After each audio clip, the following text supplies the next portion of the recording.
নবীজি সাল্লাল্লাহু আলাইহি ওয়াসাল্লামের পায়ের ছাপ ভাবা যায়?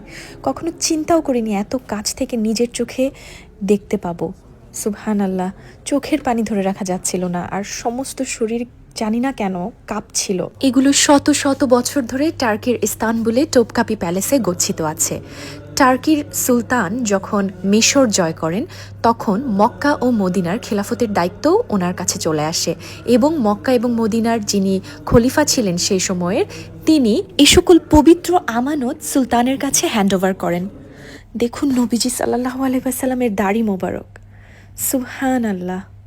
সো সেই আমানতগুলোর মধ্যে ছিল দাড়ি মোবারক, নবীজির অন্যান্য আরও অনেক ব্যবহৃত জিনিসপত্র, ওনার জুতা মোবারক, এছাড়া নবীজি এবং সাহাবায়ে কেরামের ব্যবহৃত বিভিন্ন ধরনের অস্ত্র, পাগড়ি, নবীজি সাল্লাল্লাহু আলাইহি ওয়াসাল্লামের হাতে লেখা চিঠি, সিলমোহর ইত্যাদি আরও অনেক কিছু।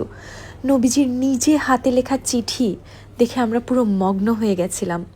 কি যে সুন্দর হাতের লেখা, সুবহানাল্লাহ। তো টার্কির সুলতান এই অত্যন্ত প্রিশিয়াস এবং পবিত্র আমানতগুলোকে নিরাপদে রাখার জন্য অত্যন্ত সম্মানের সাথে মক্কা মদিনা থেকে টার্কিতে নিয়ে আসেন এবং টোপকাপি প্রাসাদে প্রিভি চেম্বারে সংরক্ষিত রাখেন। এবং এখানে সেই সময় থেকে, অর্থাৎ শত শত বছর থেকে এখন পর্যন্ত 24 ঘন্টা একদম বিরতিহীন লাইভ কোরআন তেলাওয়াত হচ্ছে। সুবহানাল্লাহ, শুনতে পাচ্ছেন?